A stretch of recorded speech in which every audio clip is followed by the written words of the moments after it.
I'm Eric Lanask. We're here at Cloud Expo. I'm talking with Roland Schmidt from Clustrix today. Roland, welcome. Thanks for joining me. Thank you. Thanks for having us. So, what are some of the things that you're seeing from your customers? What are their experiences in the cloud like? They're trying to solve bigger and bigger problems and leverage the cloud more than just for test and development. And we're starting to see a lot of people really look for richer uses of our technology, specifically in terms of not only being able to do real-time transaction processing, but to combine that with the power of business or real-time analytics. And that's one of the very unique things about our product is we can solve both of those problems at the same time. What kind of industries or what kind of applications are people putting up into the cloud now in terms of a production environment? It ranges everything from SaaS, software, rent, deployment of software type of things to e-commerce platforms. Some of our bigger customers are doing, buy, sell, photo sharing. A lot of those are doing it. We see most of it in a hybrid model where the database is really co-located in a very tightly managed service, either on our appliance or by us, and then that's combined with tiers of application and web servers in the cloud. So that's where they get kind of the best of both worlds. And how do you make it easier for them to do that? Well, the way that we deploy our product is turnkey, so we deliver as a complete appliance. You plug it in, turn it on, load the data, and go. We're now going to a self-service model as well in the cloud. We just recently announced and made just the software component of that appliance available on Amazon to sort of make that a self-service, easy to deliver experience as well. And we're moving that, as of this week, we had just launched in the Cloud Tools Marketplace program with Rackspace, a limited preview edition of the product, which will be rolled to production here early in the Q3 timeframe. So what are the biggest challenges as companies amass more and more and more data? Obviously they can just increase the storage that they're using to keep that data, but what are the real challenges they face? Trying to keep the data that's most relevant always at hand. So, preserving everything and rolling it off, they can put that to cheaper storage, but being able to always have the data that they need right now. And that's kind of tying back into the thread of the real-time analytics, is that if I'm buying and selling ads on an internet site, the time value of my data's half-life goes off of a cliff by tomorrow, whereas if I can deal with it and make a business decision like in 25 milliseconds from now, that has high, rich value, and being able to keep that present in the operational database has tremendous value. So we're seeing a lot of traction in the online advertising and brokerage services. That's one example. Is it easier to do those real-time transactions in a hybrid environment?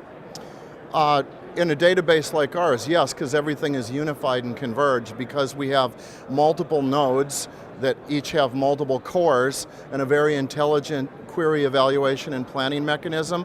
We can discern inbound from the application by the type of query that you give to us, how we should schedule those resources. If it's a very simple select operation, we'll send it to a node where that data resides, give it one core, it'll just get done. If we get a very complex, multi-table join or something that has a lot of distributed aggregation capability in it, we're smart enough to figure that out and break that problem into a number of fragments, send them concurrently to each of our processing elements, as well as multiple cores on each of those, and now we can get massive scale in solving that problem. So for instance, back to the advertising example, we had a customer in Los Angeles who had queries that were taking 3 to 4 hours to run on their big machine.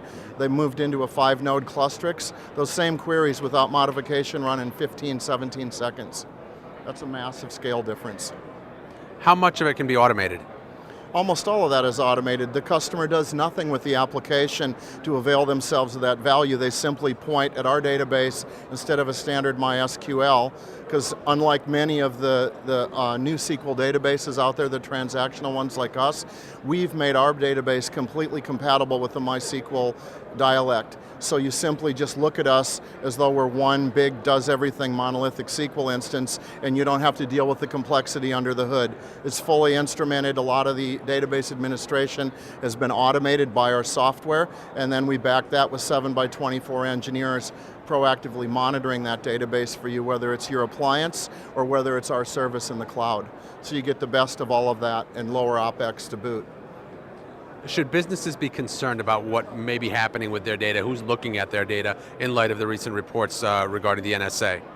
I think everybody should be, because the data is the value of the business, right? So a lot of those operational systems have, proprietary business value to you, so you need to make sure that, wherever you're hosting that or putting it, and a lot of you have to be aware of it because of different compliance issues, whether it's SEC or some HIPAA type standards. So, that's why our partners all have compliant data centers where we put our appliances. A lot of those issues just evaporate because of the partners that we work with. What can we expect to see in the future from Clustrix? More and more better software. It's what we're all about. We're passionate about databases, and we want to keep driving the product architecture that we have. We feel it's very unique in the industry. There's many things that sound similar, but when you sift through the buzzwords and get into the architecture and what really distinguishes one from another, we think we're head and shoulders above those, and it's not bragging if you can back it up. So we do that every day with customers. They believe it's too good to be true, and then they try it and they said, I wish I would have done this 2 years ago. Excellent. Roland, thank you so much for joining us You're today. welcome. I'm Eric Lanask with TMC. Follow all of our Cloud Expo coverage in the TMC Video Newsroom.